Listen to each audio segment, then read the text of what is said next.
우리를 이 두렵게 하고 이 낙심하게 하는 문제 중에 하나가 질병입니다. 그냥 아픈 정도가 아니라 죽을 것 같을 때 너무나도 두렵습니다. 우리 교회에 지금은 청년인 자매이지만 자라면서 부정맥으로 고생한 자매가 있습니다. 특히 중학교 때가 제일 심한 것으로 기억이 되는데요. 이제 한 달에 몇 번씩 이제 부정맥이 오면 이제 죽을 것 같은 겁니다. 이러다가 죽을 수도 있겠다, 이런 생각이 이제 들기도 했을 겁니다. 그럴 때마다 이 부모는 기도에 할 수 있는 것이 아무 일도 없었습니다. 그런데 그때마다 하나님께서 지켜주셔서 지금은 건강하게 잘 지내고 있습니다. 우리 교회가 그동안 이제 질병을 위해서 기도를 했는데 하나님께서 들어주셔서 치료된 분이 너무나도 많고 지금 이 자리에 있는 분도 있고 또 그런 가족 그런 분이 또 이제 우리 가운데 또 있습니다. 이런 은혜를 경험한 분들은 본인이 스스로 하나님께 찬양하지만 또 그 사실을 아는 성도들도 함께 이제 찬양을 하게 됩니다. 시편 30편은 이 다윗이 죽음의 문턱까지 갔다가 간절하게 기도해서 다시 건강을 회복하자 주의 백성들을 이제 같이 초청해서 이 다윗이 하나님께 찬양할 뿐만 아니라 주의 백성들도 함께 초청해서 우리 하나님께 찬양하자, 또 감사하자 하면서 함께 찬양하는 시편입니다. 시편 이 30편은 크게 두 부분으로 나눌 수 있는데 첫 번째 부분은 1절에서 3절까지로 다윗이 개인적으로 하는 찬양이고, 두 번째 부분은 4절부터 12절까지인데 다윗이 주의 백성들을 다 초청해서 함께 하나님께 감사하고 찬양하는 그런 부분입니다. 이 첫 번째는 다윗의 개인적인 찬양입니다. 다윗은 어떤 질병인지는 모르지만 심각한 질병으로 거의 죽음 직전까지 갔다가 간절히 기도해서 회복된 적이 있었습니다. 그는 회복되자마자 시편 30편 같은 찬양을 이제 하는 겁니다.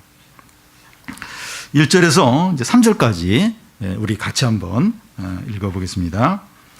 여호와여, 내가 주를 높일 것은 주께서 나를 끌어내사 내 원수로 하여금 나로 말미암아 기뻐하지 못하게 하심이니이다. 여호와 내 하나님이여, 내가 주께 부르짖음에 나를 고치셨나이다. 여호와여, 주께서 내 영혼을 소울에서 끌어내어 나를 살리사 무덤에 내려가지 아니하게 하셨나이다. 1절에 주께서 나를 끌어내사 하는데, 이 끌어낸다고 하는 것은 우물에서 이렇게 뭘 길어오르는 것처럼 이렇게 끌어 올리는 것을 말합니다. 다윗이 우물에 빠졌기 때문이 아니라 지금 심각한 질병에 걸린 것을 이제 말합니다. 그 질병이 얼마나 심각했는가 하면 그 3절에 보면 내 영혼을 수울에서 끌어내어 나를 살리사 무덤에 내려가지 아니하게 하셨다고 하는 것을 볼 때 거의 죽음 직전까지 간 것을 이제 볼 수 있습니다. 그때 다윗을 대적하는 원수들은 너무나 좋아하는 거예요. 사극에서도 보면 이렇게 두 파로 이제 나눠져 있는데 한쪽에 그게 실권을 가지고 있어요. 근데 그 실권을 가진 아주 중심 인물이 병이 들어서 죽으려고 할 때 반대편 그 쪽에서는 막 너무 좋아해요. 빨리 죽어라, 빨리 죽어라. 그런 식으로 이제 다윗이 이제 중병이 걸려서 거의 죽을 지경에 이르게 되자 그 대적들이 너무나 좋아하는 거예요. 다윗 빨리 죽어라, 죽어라, 막 이러면서 기뻐하는 겁니다. 다윗은 자신이 곧 죽을 것 같으니까 대적들이 너무나 좋아하는 그런 이제 상황에 있었습니다. 너무나도 두렵고 절망적인 상황입니다. 본인은 지금 병들어 죽을 것 같아요. 그리고 막 그 대적들 원수들은 막 자기가 죽기만을 기다리면서 너무 막 좋아하는 이제 그런 상황에서 다윗은 너무 절망적이고 너무나도 힘들었습니다. 그때 다윗은 어떻게 했습니까? 2절에 보면 여호와 내 하나님이여, 내가 주께 부르짖음에 하는데 다윗은 하나님께 간절히 부르짖었습니다. 그러자 하나님께서 나를 고치심에 하나님께서 이 다윗을 고쳤습니다. 열왕기에 보면 히스기야 왕에게도 이와 비슷한 일이 있었습니다. 예루살렘이 그 아수르 군대에 이제 이렇게 한 달 이상 이렇게 포위를 당해서 거의 멸망할 직전에 있었는데 하나님이 밤에 천사를 보내서 아수르 군대 18만 5천 명을 멸하셨습니다. 그런 기쁜 일이 있은 지 얼마 되지 않아서 이제 히스기야가 병이 걸렸는데 거의 죽게 된 겁니다. 거의. 그러자 히스기야가 하나님 내가 믿음으로 살았는데 나를 왜 이렇게 죽게 이렇게 하십니까? 하면서 울면서 간절히 기도하자 하나님이 15년을 더 살게 해주셨습니다. 하나님께 간절히 기도하면 하나님께서 들으십니다. 구하는 이마다 얻을 것이요 찾는 이가 찾을 것이요 두드리는 이에게 열릴 것이라고 했습니다.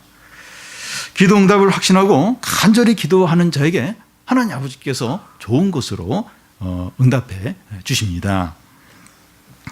우리는 기도할 때 누가 이제 숨이 넘어가는 것처럼 절박함으로 기도를 해야 됩니다. 구하고 찾고 문을 두드리는 것이 절박함이죠. 구하고 찾고 막 두드리고 절박함이죠. 이렇게 절박함으로 기도할 때 그 이제 기도 응답이 더 이제 잘 됩니다. 그래서 그냥 이렇게 아무 생각 없이 그냥 이렇게 하는 기도가 있고 진짜 누가 이제 죽어가기 때문에 하나님께 살려달라고 메어 달리듯이 그렇게 기도할 때가 있어요. 그러니까 절박함. 이게 기도가 이게 같은 기도가 아니에요. 그냥 이렇게 하는 기도하고 절박함을 가지고 하는 기도하고는 다릅니다. 그래서 이 다윗은 거의 죽음 직전에 그 무덤에 내려가는 것 같은 그런 직전에 있을 때 주여 내 기도를 들어주셔서 막 부르짖는 거예요. 하나님이 다 고쳐주셨습니다. 절박함으로 하는 기도에 이제 능력이 있습니다. 다윗은 이 기도 응답으로 자기가 회복이 되자 어떻게 합니까? 1절 앞에 보면 여호와여 내가 주를 높일 것은 하는데 여호와 하나님께 모든 감사와 찬양과 영광을 이제 돌립니다. 몸이 좋아지고 어려움이 해결된 것으로 만족하며 끝나는 것이 아니라 하나님께서 치료해 주시고 은혜 베풀어 주신 것을 감사하고 찬양을 하고 있습니다. 이전보다 하나님을 더 사랑하고 더 신뢰하고 더 가까이 하는 겁니다. 어려움이 해결됐어요. 병이 났어요. 그다음부터 기도할 게 없어요. 기도할 게 없어서 기도 안 하고 간절함도 없는 거예요. 절박함도 없고 그래서 대강대강 신앙생활하고 그러기가 얼마나 쉬운지 몰라요. 근데 이 다윗은 자신이 그 죽음의 어떤 거기에서 이제 건진 받고 나서 더 하나님께 감사하고 찬양하고 그러니까 시편 30편이 그 내용이에요. 쫙 이제 그걸 자기가 이제 찬양하고 감사하는 것도 부족해서 사람들 막 모아가지고 함께 우리 또 이게 감사하고 찬양하자고 막 그렇게 하는 겁니다. 그래서 우리의 어떤 병이 나았고 어려움이 해결되었을 때 그렇기 때문에 이제 절박함도 없고 필요함도 잘 못 느끼겠고 그래서 기도할 것도 없고 그게 아니고 더 이렇게 더 하나님께 기도로 나아가고 더 하나님을 찬양하고 더 감사하고 하나님이 얼마나 놀랍게 치료를 해주셨는가, 얼마나 놀랍게 회복을 해주셨는가, 얼마나 놀랍게 은혜를 베풀어 주셨는가 이걸 생각하면서 더 하나님을 신뢰하고 더 사랑하고 이제 그런 기회로 이제 삼아야 됩니다. 근데 실제로는 그렇게 안 돼요.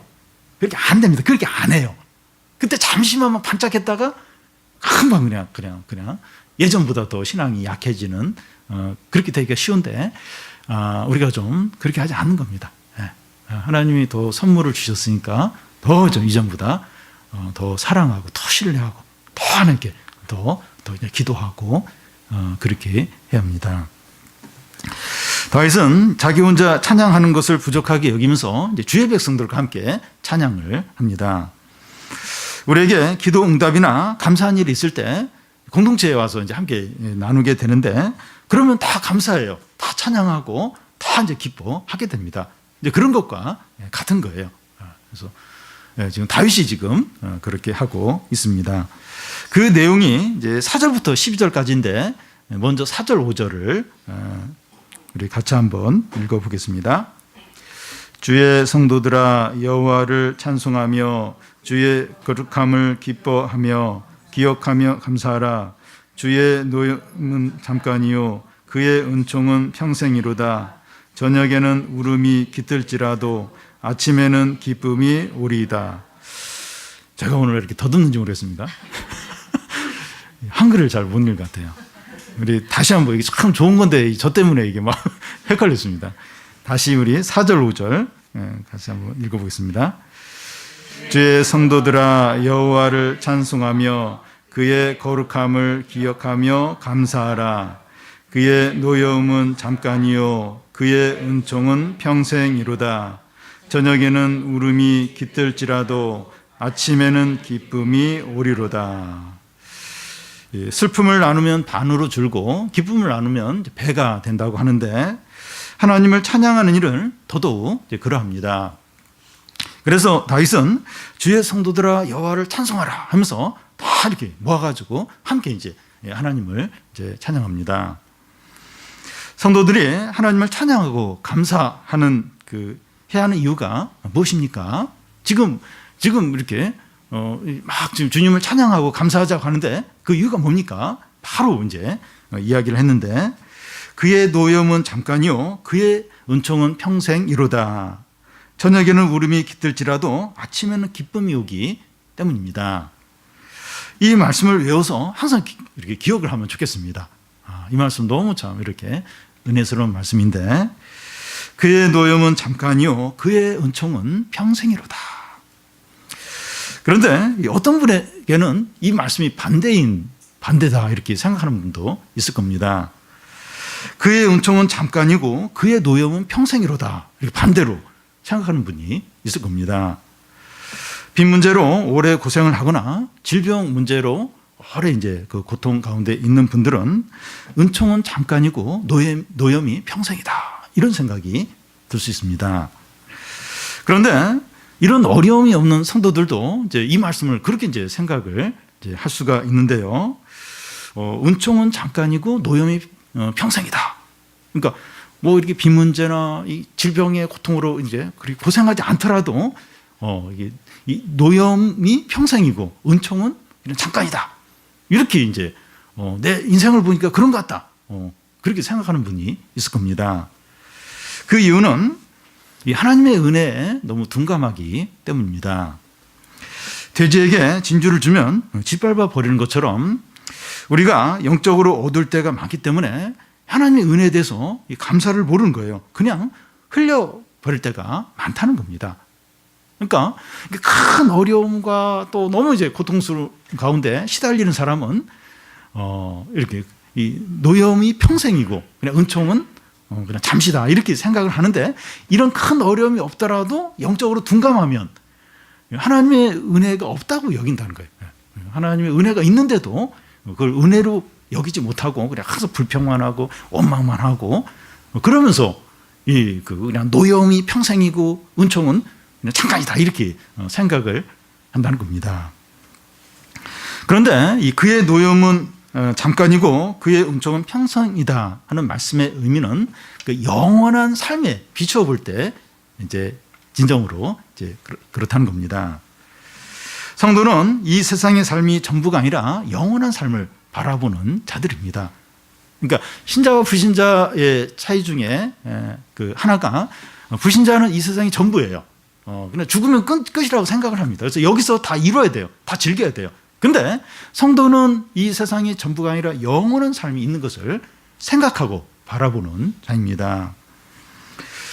영원한 삶이 하루라면 이 세상의 삶은 눈 한번 깜빡한 그런 그것밖에 안 된다는 거예요. 너무나 짧은 찰나라는 겁니다. 이 세상의 삶이 아무리 고통스럽고 절망적이고 슬프더라도 우리가 살게 된 영원한 삶과 비교를 하면 너무나 짧은 찰나라 찰나. 우리 뭐 60년, 70년, 이제 또 90년, 뭐 100년 이제 살게 되는데, 우리가 앞으로 살게 될 영원한 삶, 그거와 비교하면 그냥 번개치는 반짝이는 그런 찰나에 불과하다는 거예요. 너무나 우리 인생은 짧다는 겁니다. 우리 교회의 부모님들 중에서, 교우들의 부모님들 중에서 질병으로 고생하는 분들이 여러분 계십니다. 질병의 고통으로 인하여 하루가 너무 긴 거예요. 왜 긴가 하면 밤에 잠을 못 자는 거예요. 너무 고통스러워서. 하루가 너무나도 깁니다. 우울증이나 사람들과의 관계 어려움이나 뭐 자녀 문제나 또 이 빚 문제나 사업의 어려움 등이 너무나 힘들고 너무나 길게 느껴질 수 있습니다. 그런데 영원한 삶과 비교하면 너무나도 짧아요. 네.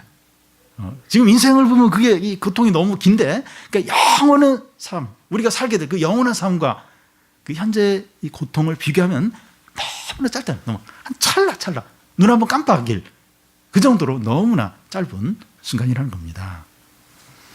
바울은 이 고린도후서 4장에서 같은 말씀을 하고 있는데요. 우리가 잠시 받는 환난에 경한 것이 지극히 크고 영원한 영광에 중한 것을 우리에게 이루게 함이니 우리가 주목하는 것은 보이는 것이 아니요 보이지 않는 것이니 보이는 것은 잠깐이요 보이지 않는 것은 영원함이라.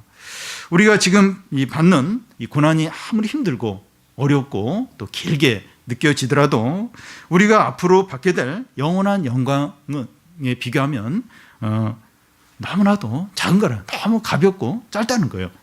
우리가 누리게 될 영원한 영광은 너무나 무겁다는 거예요. 너무나 크고 영원하다는 겁니다. 그래서 우리는 이 바라보는 것이 현재의 어려움이나 또 현재 좋은 것이 아니라 눈에 보이지 않는 영원한 것들이래요. 우리가 바라보는 건 영원한 것들입니다. 현재 눈에 보이는 것들은 아무리 좋아도 잠깐이에요. 잠깐. 건강도 잠깐이고 사회적인 지위도 잠깐이고 이 세상의 어떤 권력도 잠깐이에요. 그러니까 대통령 되면 뭐 정권을 최고의 어떤 대우를 받는데 5년입니다. 5년이 끝나요. 끝나고 다 이제 거기서 내려와서 이제 재판 받아서 벌 감옥에 안 가면 다행이고 아무것도 아니고 잠깐 재산도 그렇고 부도 그렇고 다 아무리 좋아도 잠깐입니다. 그런데 눈에 보이지 않는 것들은 영원합니다. 영원합니다. 우리는 세상에서 잘 되는 것을 바라보는 자들이 아니라 영원한 것을 바라보는 자들이에요. 물론 뭐 세상에서 불행한 것보다는 잘 되는 게 낫지만 그걸 목표로 사는 자들이 아닙니다. 우리가 바라보는 건 영원한 것, 즉 눈에 보이지 않는 그걸 바라보는 자들이죠. 지금 이 시간 여기 나와 있는 것도 왜 나오셨습니까? 야구 좋아하는 분들은 야구 지금 하고 다 뭐 이렇게 쉬고 먹고 뭐 영화를 볼 수도 있고 한데 여기 나온 이유는 보이지 않는 영원한 걸 바라보기 때문에 여기 나오신 거죠. 성도는 그런 자들이에요. 물론 이제 세상에서의 여러 가지 목표를 가지고 열심히 살긴 사는데 그게 뭐 진정한 목표는 아닌 거예요. 보이지 않는 영원한 것, 영원한 것을 바라보는 자들이죠. 그렇다면 인내를 해야 된다. 인내를. 보이지 않으니까 지금 손에 당장 잡히는 게 아니까 인내를, 믿음으로 인내를 해야 하는 겁니다. 그러면 얼마나 인내하며 기다려야 됩니까? 너무 오래 기다리지 않아도 된다는 겁니다. 인내를 해야 된다니까 너무 오래 근데 뭐 인내하다가 그냥 지쳐 죽는 거 아닌가 이제 이런 생각이 들 수 있는데 그 5절 중간에 보면 저녁에는 울음이 깃들지라도 아침에는 기쁨이 오리도다. 저녁에는 너무 힘들어서 울면서 잤어요. 울면서 잤는데 아침에 일어나 보니까 다 해결이 됐어요. 그래서 기뻐한다는 겁니다. 여러분 밤이 오면 아침이 옵니다. 밤이 오는구나. 이 밤이 영원히 이제 지속이 되겠구나. 그게 아니라 밤이 왔으니까 이제 아침이 이제 올 것을 이제 기대를 한다는 겁니다. 아침이 반드시 온다는 것을 믿고 확신한 사람은 기다립니다. 밤이 끝없을 것 같아요. 이 고통이 끝이 없을 것 같아요. 그래도 이 아침이 온다. 이런 확신을 가진 사람은 그 밤 가운데, 그 고통 가운데 기다려요. 절대로 낙심하지 않고 기다리게 됩니다. 하나님의 회복과 응답을 믿는 사람에게는 밤이 그렇게 길지 않다는 겁니다. 하나님이 반드시 응답하신다. 회복하신다. 그걸 이제 딱 확신하는 사람은 그 밤이 그렇게 길게 느껴지지 않고 중간에 포기하거나 그렇게 하지 않는다는 겁니다. 그래서 우리에게 이런 확신이 얼마나, 이 믿음이 얼마나 필요한지 물습니다. 저녁에는 울음이 깃들지라도 아침에는 기쁨이 오리라. 이 말씀도 외우면 좋겠어요. 밤에는 이렇게 울며 잘지라도 아침에는 기쁨이 오리로다. 생각보다 너무 빠르다는 거예요. 물론 그 순간에는 너무 이제 이게 오래 가는 것 같고 이러다 그냥 끝장날 것 같고 완전히 망할 것 같고 죽을 것 같고, 근데 그렇지 않다는 거예요. 지금 밤은 이제 아침이 온다는 것을 예고하는 거예요. 확신, 밤이지만 아침이 온다. 하나님이 회복시키고 응답하실 때가 온다. 그리고 그게 생각보다 빠르다. 실제로 그렇습니다. 우리도 이제 살면서 보면 시간이 너무 빨라요. 그리고 그 일이 안 일어날 줄 알았는데 그 당시에는 계속해서 이게 비참하고 점점 더 이렇게 안 좋아지고 막 망할 것 같고 막 죽을 것 같고, 근데 사실 지금 보면 이미 그 문제가 다 해결돼서 벌써 다 잊어버리고 그런 게 얼마나 많은지 모른다는 겁니다. 밤에 잘 때는 눈물을 흘려요. 눈물. 참 이렇게 설치면서 아침에 일어나면 기쁨인 거예요. 기쁨. 이게 생각보다 빠르다는 거예요. 하나님 그렇게 회복을 시켜주신다는 겁니다. 그래서 우리가 인생을 살면서 왜 이렇게 좀 인생이 이렇게 힘들까? 왜 되는 일이 없을까? 다른 사람들은 잘 되는데, 다른 집들은 잘 되는데, 다른 집 애들은 좀 다 이렇게 순한 것 같은데, 이게 사업이나 또 가족의 어떤 건강 문제나, 그러니까 힘든 거예요. 너무 괴로운 거예요. 언제까지 이렇게 해야 돼? 언제까지 이렇게? 자꾸 낙심이 되는 거예요. 근데 그 밤에 눈물을 흘리며 잘지라도 아침에 기쁨이 온다는 거예요. 하나님 너무 빠르게 회복을 시켜 주신다는 겁니다.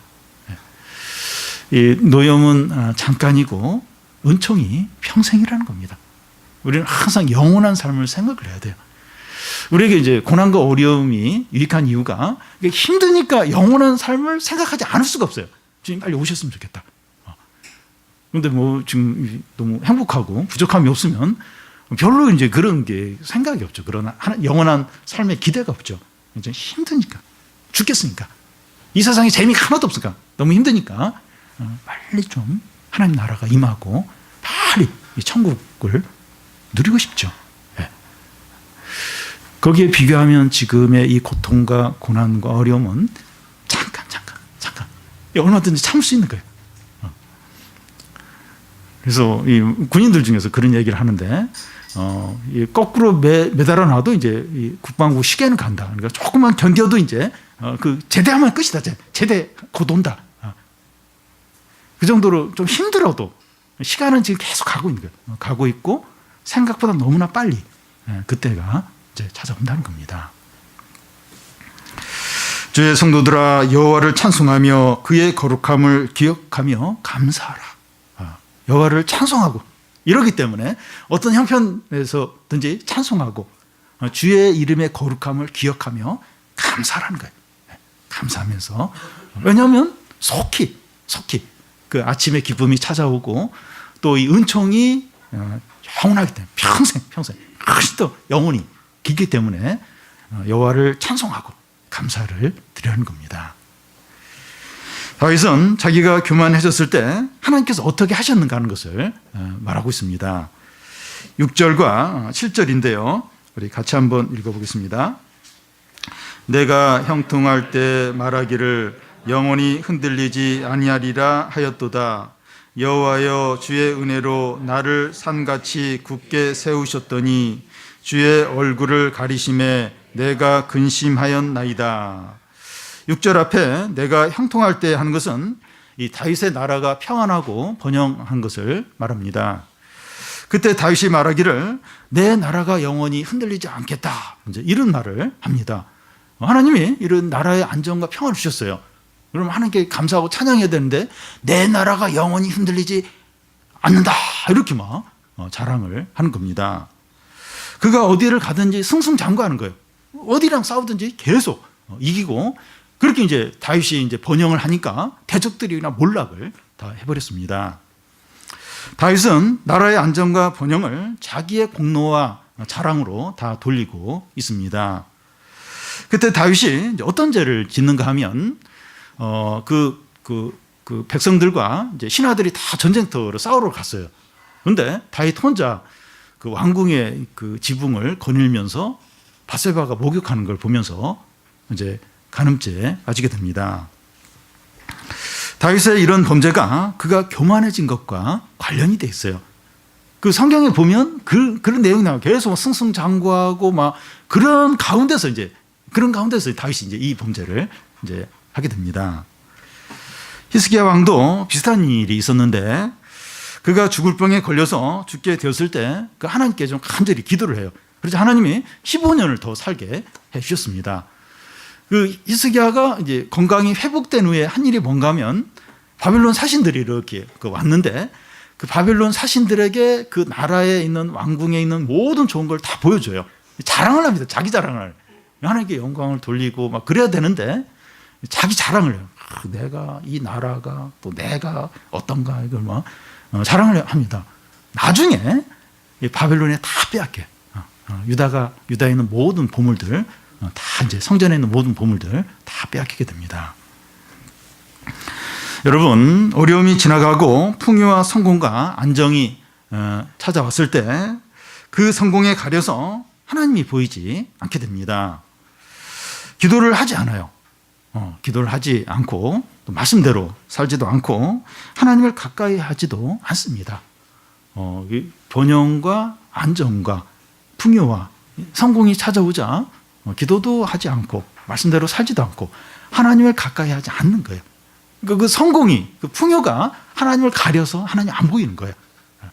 이러기가 얼마나 쉬운지 모릅니다. 그런데 실상 이 안정과 풍요와 성공은 어디서 왔습니까? 7절 앞에 보면 여호와여 주의 은혜로 나를 산같이 굳게 세우셨다는 겁니다. 주의 은혜로 온 것입니다. 다윗이 뭘 잘해서가 아니에요. 주의 은혜로 이런 번영과 안정을 주신 거죠. 우리가 현재 누리는 모든 것들은 주의 은혜로 주어진 것입니다. 우리가 사는 집과 또 뭐 소유와 또 뭐 자동차와 또 이게 우리 가족들도 다 주님의 은혜로 온 것입니다. 주님이 은혜로 주셨다면 이게 무슨 말인가 하면 다시 가져가실 수 있다는 거예요. 주님 은혜로 주셨어요. 그러면 다시 하나님이 도로 찾아가실 수 있다는 겁니다.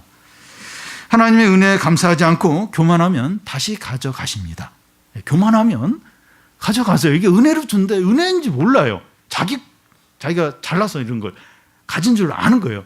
교만한 거예요. 그럼 하나님 다시 가져가십니다. 그래서 하나님은 교만해진 다윗에게 어떻게 했습니까?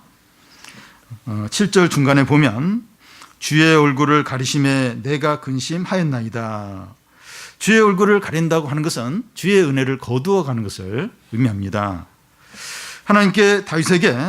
하나님께서 이 다윗에게 주셨던 것을 싹 가져가셔서 다른 사람에게 주시는 겁니다.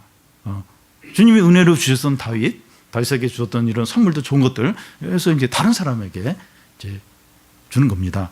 그게 이제 어떻게 일어났는가 하면 다윗이 교만해져서 밧세바와 범죄를 했을 때 당장은 아니지만 그러고 나서 조금 시간이 지난 후에 다윗의 아들 압살롬이 반란을 일으킵니다.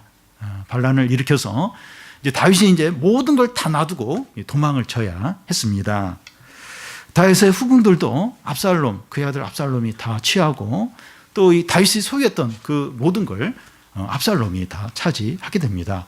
물론 이제 나중에 하나님께서 다시 이제 다윗에게 돌려주시기는 합니다.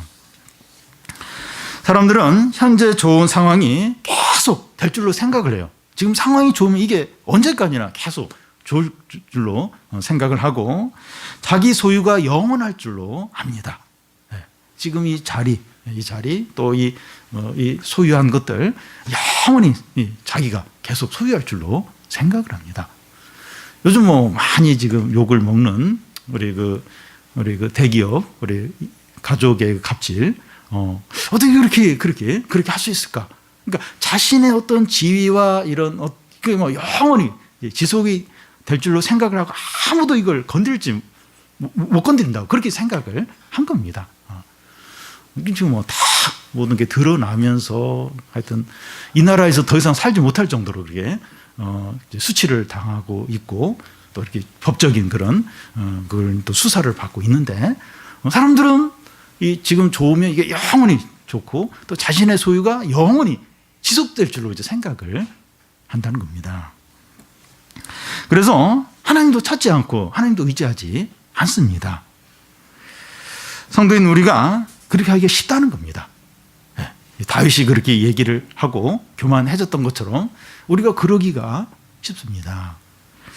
그럴 때 하나님께서 우리 소유를 가져가심으로 어두운 눈이 열리고 영적으로 깨어나게 하십니다. 그러니까 그 소유와 부유와 성공으로 하나님이 가려져서 안 보여요.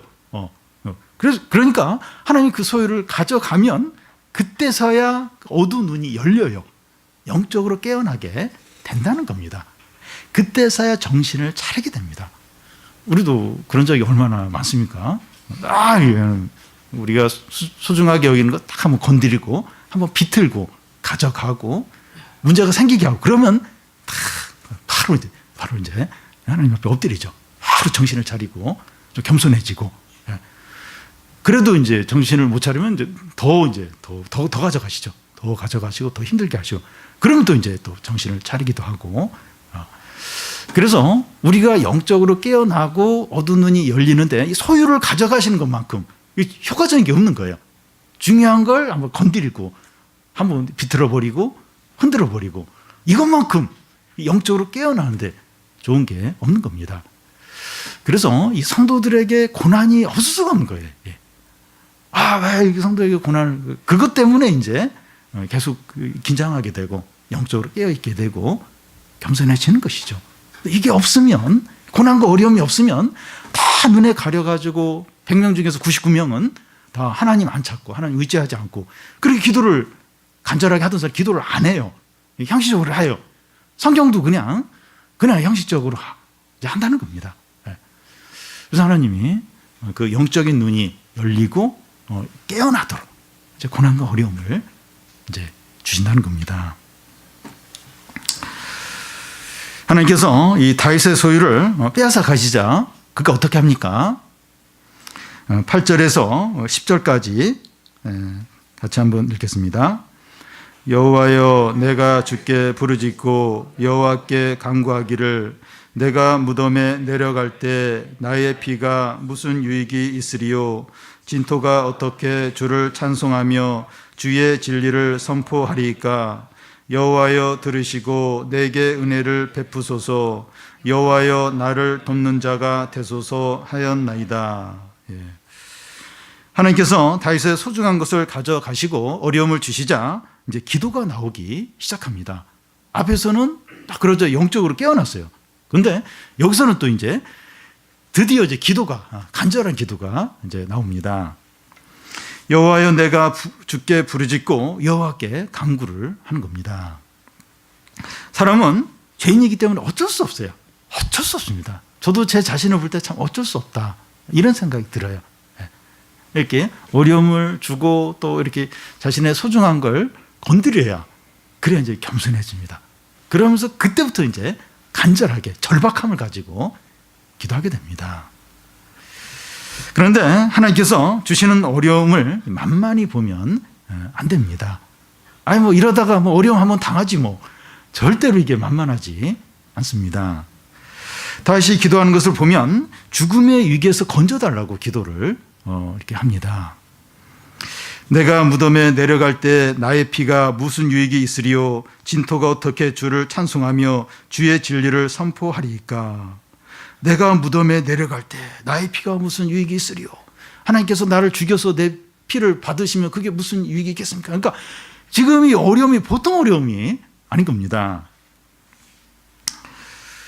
하나님이 다윗에게 주신 어려움이 죽을 병이었거나 또 원수들에게 포위된 채 죽임당할 그런 상황이었던 것 같습니다. 죽음과 삶이 한 발자국 것처럼 죽을 수도 있겠다 그런 생각을 하는 그런 위기인 겁니다. 하나님이 주시는 어려움이 이래요. 물론 이제 작은 어려움을 주실 때도 있는데 한번 이렇게 딱 작정하고 어려움을 주실 때 진짜 죽기 직전까지 이러다가 죽겠구나, 완전히 망하겠구나 이런 위기를 느낄 정도로 그런 위기를, 어려움을 주십니다. 그래서 이 평상시에 하나님께서 어려움을 주시지 않도록 겸손하면서 절제해야 됩니다. 아유, 뭐, 한 대 맞지 뭐. 아유, 한 대 어려움 생기면 다시 회개하고 돌아오지 뭐. 물론 이제 하나님 좀 이렇게 작은 어려움을 주실 때가 있는데 한번 작정하고 어려움을 주시면 죽기 직전까지 가는 거예요. 완전히 지옥의 맛을 보는 겁니다. 근데 이제 신앙생활을 점점 하면서 이렇게 우리가 간이 좀 보가지고 이걸 두려워하지 않게 돼요. 한 대 맞지 뭐. 한 번 당하고 좀 더 이렇게 겸손하게 다시 신앙생활 하지 뭐. 근데 절대 그렇게 하지 않도록, 절대 그렇게 하지 않도록. 왜냐하면 너무 그 주먹이 아픕니다. 그 매가 너무 아파요. 죽음 직전까지. 이러다가 끝장나겠구나. 완전히 거덜나는 그런 어떤 어려움을 주십니다. 지혜로운 사람은 평상시에 절제를 하죠.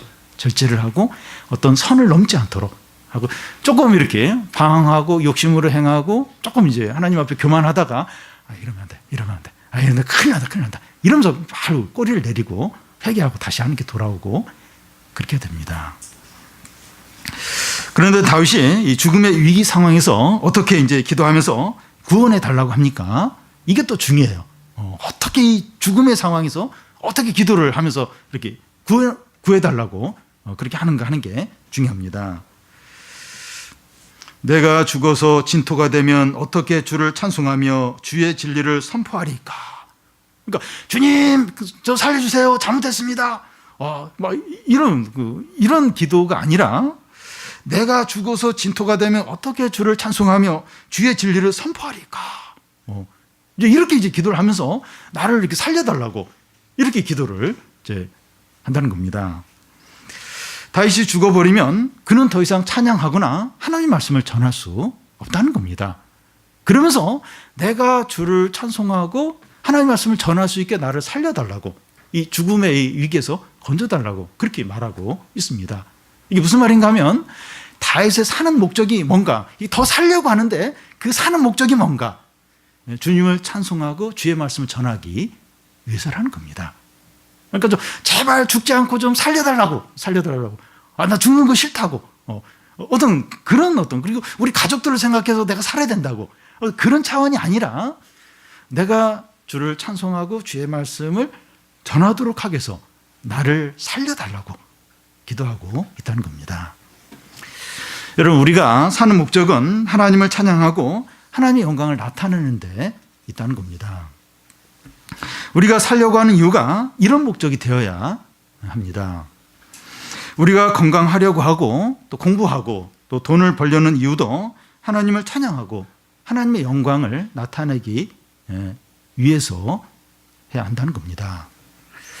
우리가 성공하고 돈을 많이 벌고 세상에서 즐기기 위해서 이렇게 사는 것이 아닙니다. 물론 이제 우리가 이제 여러 가지 이제 이런 걸 이제 하는데 그게 진정한 목적이 아니라는 거예요. 내가 이 금년에 얼마를 모으고 내가 이번에 또 어디까지 또 진급을 하고 또 어느까지 또 이렇게 성공을 하고 그게 이제 우리 인생의 목표고 내가 사는 목표고 이제 그렇게 살면 안 된다는 거예요. 이건 세상 사람들이 그렇게 사는 거고 우리가 사는 목적은 내가 살아있는 동안 이렇게 하나님께 찬양을 드리고 하나님의 영광을 위해서 이렇게 살아야 한다는 겁니다. 그러니까 우리 또 오늘 하루가 이제 시간이 남아있고 내일도 살 거예요. 또 일주일 살고 한 달을 살게 되는데 그러니까 하나님 허락하신 그동안은 살 겁니다. 근데 그렇게 사는 사는 이유가, 목적이 하나님께 찬양을 드리고 또 그 하나님께 영광을 나타내는 그게 이제 목적이 되어야 한다는 겁니다. 우리가 이제 주기도문 살펴봤을 때 그 주님이 가르쳐 주신 기도 6개 조항 중에서 1번부터 3번까지가 하나님의 이름이 영광을 받고 하나님 나라가 임하고 하나님의 뜻이 이루어지는 기도를 하고 있습니다. 네 번째 이제 거기서 이제 일용할 양식을 구하는데, 그러니까 우리가 사는 목적, 우리가 진정으로 구해야 될 게 이거라는 겁니다. 하나님 나라와 의를 우선적으로 이제 구하는 겁니다. 그러니까 뭐 세상 사람들은 할 얘기 없어요. 그 사람들은 다 이제 어떤 세상을 위해서 자신의 목적을 위해서 살아갑니다. 욕심을 위해 살아가요. 근데 우리도 그들과 똑같이 살면 안 된다는 겁니다. 왜 내가 더 살아야 되는가? 왜? 내가 왜 더 공부를 해야 돼? 왜 돈을 더 벌어야 되는가? 내가 내일 또 왜 살아야 되는가? 하루 살면서 우리가 좀 하나님께 찬양을 드리고 하나님의 영광을 나타내기 위해서 하는 겁니다. 몸이 아프고 또 경제적으로 어렵고 막 힘들 때 주님, 내가 이렇게 주님을 찬양하고 주님을 나타내야 되는데 몸이 좀 좋아져야 될 것 같습니다. 몸이. 그리고 좀 돈이 있어야 될 것 같아요. 또 여러 상황이 너무 어려운데 이게 좀 이게 상황이 좀 풀려야 내가 더 믿음으로 살 것 같습니다. 그러면서 그걸 위해서 우리가 기도하고 또 하나님께 간구를 해야 한다는 겁니다. 다윗이 죽을 위기에서 이렇게 간절히 기도하자 하나님께서 어떻게 하십니까? 11절, 12절을 같이 한번 읽겠습니다. 주께서 나의 슬픔이 변하여 내게 춤이 되게 하시며 나의 베옷을 벗기고 기쁨으로 띠띠우셨나이다. 이는 잠잠하지 아니하고 내 영광으로 주를 찬송하게 하심이니 여호와 나의 하나님이여 내가 주께 영원히 감사하리이다. 다윗은 하나님의 징계로 어려움을 당해서 지금 기도를 하고 있어요. 교만해가지고 이제 징계로 이제 어려움을 당했기 때문에 뭐 죽을 위기에서 지금 이런 기도를 하고 있는데 하나님은 그런 기도에 대해서 어떻게 응답을 하시는가 하면 나의 슬픔이 변하여 내게 춤이 되게 하시며 나의 베옷을 벗기고 기쁨의 띠를 띄우셨습니다. 띄우셨다는 겁니다. 기도를 시작할 때는 너무 괴롭고 슬퍼서 베옷을, 베옷은 이제 누구 초상당했을 때나 또 구약 시대에는 크게 어떤 회개하고 막 이렇게 슬픔을 나타내고 그 하나님께 자신을 낮출 때 베옷을 입는데, 그러니까 막 기도할 때는 너무 슬프고 고통스러워서 베옷을 입고 기도를 시작했는데 기도를 마칠 때는 너무 기뻐서 기쁨의 띠를 띠고 막 춤을 추는 거예요. 춤을. 다윗이 그 언약궤가 그 이렇게 성막에 돌아올 때 그 언약궤 앞에서 막 춤을 춘 이제 그런 춤, 그런 춤을 이제 춘다는 겁니다. 우리로 말하면 율동, 기쁨의 율동을 하는 것을 이제 가리킵니다. 하나님께서 기도에 응답하심으로 회복시키시고 은혜를 베풀어 주신 겁니다. 기도할 때는 베옷을 입고 막 고통 가운데 기도를 했는데 기도를 마칠 때는 막 춤을 추는 거예요. 너무 기뻐서 행복해하는 겁니다. 그래서 이 마음이 상하고 힘들더라도 기도하는 것이 중요합니다. 내가 지금 기도할 기분이 아니야. 내가 지금 화가 나 죽겠는데 지금 뭐 되는 일이 없는데 내가 지금 이게 지금 이런 상황 무슨 기도야? 근데 힘들면 힘들수록 마음이 상하면 어려우면 어려울수록 뭐 길게 기도를 못 하더라도 짧게라도 힘들기 때문에 너무 마음이 상하기 때문에 너무 어렵기 때문에 이제 기도를 해야 합니다. 기도하는 게 얼마나 중요한지 모릅니다. 마음을 다 쏟아놓으면서 기도를 하는 겁니다. 힘든 거 그대로 쏟아놓으면서 기도를 하고 무엇보다도 하나님의 뜻을 구하는 기도를 하시기를 바랍니다. 그러면 슬픔이 춤으로 베옷이 기쁨의 띠로 바뀌게 돼요. 그래서 아무리 어렵고 힘들다 할지라도 이제 기도로 나아가면 또 이제 하나님의 뜻을 구하면 그 슬픔이 춤으로 바뀌고 그 베옷이 진짜 제일 막 초상 난 것처럼 비참하게 베옷을 입고 기도했는데 나올 때는 기쁨의 띠를 띠고서 나오게 된다는 겁니다. 하나님 이를 회복시켜 주세요. 은혜를 베풀어 주십니다. 12절 앞에 보면 이는 잠잠하지 아니하고 하면서 찬송을 이제 하는데 이 찬양을 참을 수가 없는 겁니다. 잠잠하지 아니하고 이 잠잠할 수가 없는 거예요. 이렇게 막 처음에는 그렇게 힘들게 이제 들어갔는데 이런 하나님의 회복과 은혜를 누리고 나서는 이 찬양을 참을 수가 없는 겁니다.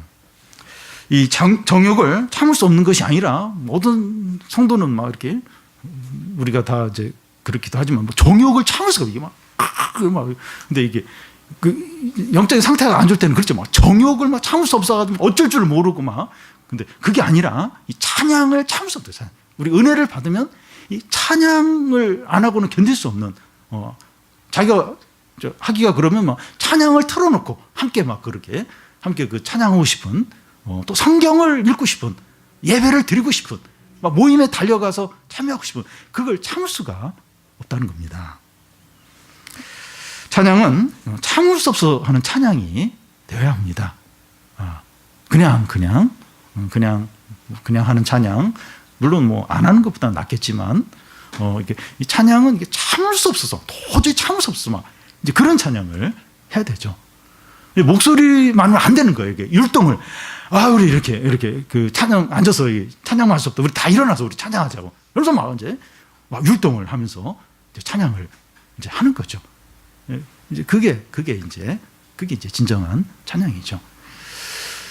그래서 이제 아프리카 같은 또 미국의 이제 흑인 교회들도 이제 마찬가지인데 찬양할 때 다 서서 찬양해.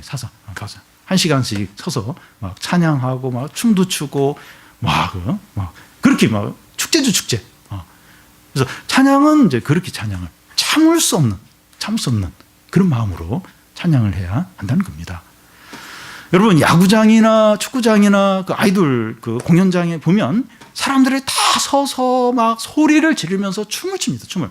너무 좋아서 하물며 세상 사람들도 오락을 하는데, 스포츠를 하면서 음악을 들으면서 그렇게 하는데, 하물며 하나님 아버지와 예수 그리스도에게 더더욱 참을 수 없는 찬양을 드려야 하지 않겠느냐 하는 겁니다. 우리 목소리뿐만 아니라 우리 온몸을 통해서 우리에게 그런 회복을 주시고 구원을 주시고 그런 은혜를 주시고 그런 응답을 주시고, 그런 하나님께 우리의 모든 걸 다해서 함께 찬양을 하죠. 나는 힘든데 다른 성도에게 어떤 참 기도 응답이 있어요. 참 놀라운 어떤 변화와 그런 게 있을 때 또 내일처럼 같이 기뻐하고 찬양하고, 또 나한테 감사한 일이 있으면 그것도 이제 같이 나누면서 또 같이 찬양하고, 이렇게 참을 수 없는 그래서 지금은 이제 고난 가운데 있지만 은총이 평생이다 이 말씀을 생각하면서 또 찬양하고, 내가 지금 울면서 지금 고통 가운데 잠자리에 들지만 아침에는 기쁨을 주시다 하나님, 이런 회복을 기대하면서 확신하면서 또 찬양하고 감사하고, 이게 이제 우리 성도의 이제 삶인 것이죠.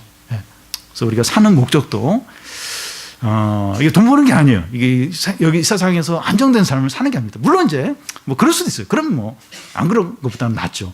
근데 그게 우리의 진정한 목표가 아니라는 거예요. 요즘 이렇게 사업도 안 되고 돈도 못 벌고 뭐도 안 되고 그래서 실패했다. 이게 실패한 게 아니에요. 그걸로 우리는 판단받지 않는다는 겁니다. 얼마나 우리가 이 하나님 나라와 하나님의 뜻을 구하고 얼마나 이렇게 하나님을 나타내는가.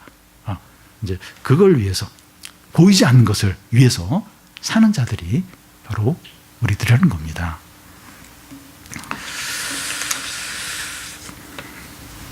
여호와 나의 하나님이여, 내가 주께 영원히 감사하나이다. 아멘.